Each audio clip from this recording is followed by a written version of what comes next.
Juda ham bir nozik nuqta bor. Agar banda Alloh tomonga qarab bir qadam bossa, Alloh u tarafga qarab bir necha qadam bosadi.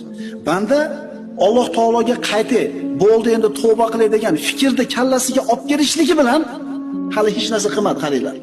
Bo'ldi endi bugundan ichmayman dedi. Bo'ldi bugundan boshlab namozni boshlayman dedi. Shu fikr kallasiga kelishligi bilan Alloh taolo shu bandani qalbiga saodatni berib qo'yadi. Xotirjamlik berib qo'yadi, taskin berib qo'yadi. Shu etapdan o'tganmiz ko'pchiligimiz. Bo'ldi. Ertadan namoz boshlayman deganingizda bilasizmi qanaqa maza qilgansiz? Eslangda. Bo'ldi. Sigaretni tashladim bugundan boshlab dedingiz. O'sha momentni eslangda.